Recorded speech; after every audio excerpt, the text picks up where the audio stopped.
This video is made for adult collectors because bro hasn't had a toy in 10 years.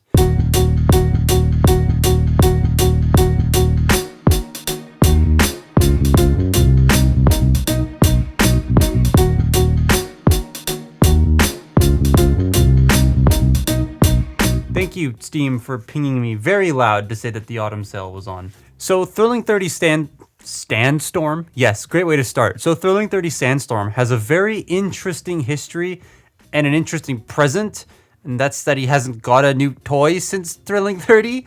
Like, bruh. But the interesting history part pertains to this toy specifically, in that this was the original use for the mold, not Springer. I know, right? I also thought Springer. Nick Roche, I'm sorry, I do not know how to pronounce your last name, who actually worked on this toy, said that he designed Sandstorm and he was the base design. And then someone else at Hasbro was able to turn it into Springer. That's actually really cool. Like, a lot of times nowadays, retools and redecos are already planned out, but the fact that this wasn't planned and they were still able to get two figures out of it is really, really cool. And honestly, having owned and messed with both, I can kind of see this being the original use for the toy. Lots of bits just kind of work a smidge better on Sandstorm than they did on Springer, and that just kind of shows that this was the original. The toy itself, though, looks very, very cool. Though I will say, the difference in bulkiness from the upper to the lower body feels a tad weird, like visually and functionally, because this mold isn't exactly known for having good heels, and neither him nor Springer are very good at standing. I do really like the colors and where they're placed. The black, what? I wrote solver instead of silver in my script. The black, silver, and orange, especially on the legs, work very, very well. I also like how the silver is just like a nice healthy dash of it in parts that really need it, such as the turbines and the shin thingies. Speaking of the turbines, I adore these. They look and feel so cool. They can also angle if you want them to look slightly different, and they can fold out of the way for articulation's sake, which is good. Though with those pathetic things for heels, it does have an I want to fall over factor because of that backpack. While I very much like the colors and details, something about it feels a tad messy to me. Springer had it too. I think it's the palm plastic difference, like the color, and the massive amount of parts on the upper torso surrounding the neck area really make it seem slightly messy in a very specific way. The head looks nice, very IDW-like, but the light piping, oh, it works so damn well. Like, oh my god, this catches the light and can be so bright. It's one of the best light pipings I've seen all year. Gun's a bit meh. It's made of two colors and looks a bit awkward in his hand. It does fire a missile though if you push the plunger down and the missile fires forward. So glad this stuff like this is coming back with that new primal. Alright, so Sandstorm's articulation is mostly modern with like, well, I'll just say it now, he's lacking ankle tilts, and that does sort of hinder the type of positioning you can get him into. I still sound a little bit hoarse, just sorry. And he's also, you've heard that there's, whoa, ratchets in weird spots, and I don't quite understand why. Whoa. Blitzwing was bumping up against Springer and rattling when I moved the desk. So anyways, head is on a ball joint, though there's no real tilt.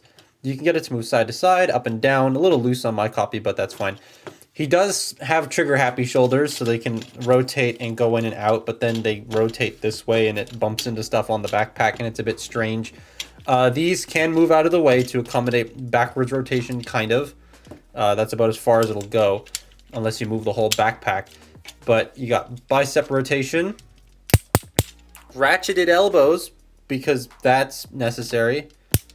It also peels. It also feels like a very thin piece of plastic bumping up against a thing, so I don't know how well that's going to hold up. You got wrist rotation and a wrist hinge inward because of transformation. He does have a waist joint. It's there. Hips can go forward, back, in and out, thigh rotation. Ratcheted knees for some reason, though these feel like proper spring-loaded ratchets as opposed to this one. And then nothing at the feet, like I said. They can go down, but like he's still going to fall over regardless. And as you notice there, he's a little like wibbly sometimes. Like you go to position, oh, his heel folded in. You go to position him and he'll just start falling over. And part of that is due to the way that the backpack is. Now, a lot of people I've seen do it this way. And that's completely fine. I personally don't like how that looks myself. I like it folded down, which is why I do that. But either way, it's still going to fall over because this is a lot of weight tilted backwards, and his heels are that big. So a light little tap and he falls over. A little bump, he falls over. The wrong positioning, guess what? He falls over. And Springer did the same thing, and it's kind of unfortunate with this mold. He also looks like he's leaning forward constantly, all the time, just due to his shaping. So it is a bit strange. But yeah, his articulation is not terrible. It's just getting him balanced is the issue. Now, the cool thing about Sandstorm is that he's a triple changer, meaning he can go from robot to that and that. A bit overkill, but hey, let's just go do them. He just fell over before I hit the record button. I just spent the last 30 minutes, you idiot, transforming size comparisons. So, ooh. All right. It was literally, I forgot how to do Siege Springer. Anyways, let's make him an aircraft. Well, before we do, I want to show a really funny little fan mode that people have made for this guy, because it's, honestly, it's kind of interesting. You just get him in like a seated position, and then this part you can pretty much do however you want. Me personally, I'm just going to slide this down. I'm trying to remember how this works. No, you go this way. Rotate these this way. And then I'm just going to fold that up. Wheelchair mode. Anyways, let's get him actually in the air, shall we? As a flying thing. Leave that folded forward. All right. We're going to extend the arms by folding all this up and fold all that out. And then bring this in and slide it into place. Honestly, that's a really satisfying like group of steps to do, because just flip, flip, flip, swing, compress. Now these come in and out very easily, but on Springer, they didn't. The Springer that I had did not like to have these come out, and my friends say the same thing, and I've messed with a couple versions of the Sandstorm mold in the past, and they've all been super easy to just like get these up. Like, they're not always stuck, so that's nicer, I guess. Peg the legs together. Peg that, there we go. Fold up the feet. Get all that situated right there. Then you bring this down. This will just sort of all line up and peg together. I'm gonna bring this back. Fold this in. It's going to peg in underneath here, like so. You can bring these sections forward, rotate them, and then bring this out to have the wings in place, and then bring this down. However, these do clash, and you kind of lose the free spinning of the turbines. So I'm going to do it the other way, but you do have the option, which is nice. Get that done. And then you fold this up if you want. You can plug this. I really don't like how this works. You can plug this in. Come on. There we go. Don't like that clip. Oh, let's fold down his landing gear. He's so... No. Go away. We're getting that other landing gear. There we go. That looks better. We're done. Yay. Yeah, that's a sick-ass VTOL chopper thingy.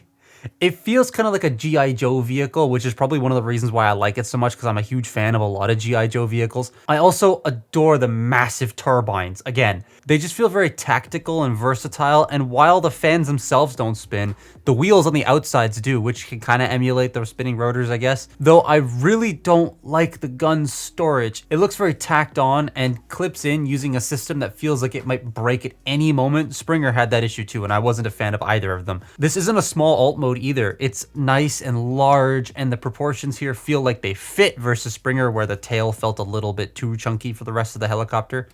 Now let's make him a land-based vehicle, because land-based vehicles are cool, I guess. Actually, they are cool. Fold up the wings and get them out of the way, and pinch your thumb in the process. Ow. Take this section, bring it up, and then bring these forward, while subsequently taking this entire top section and bringing it back, pegging it in place.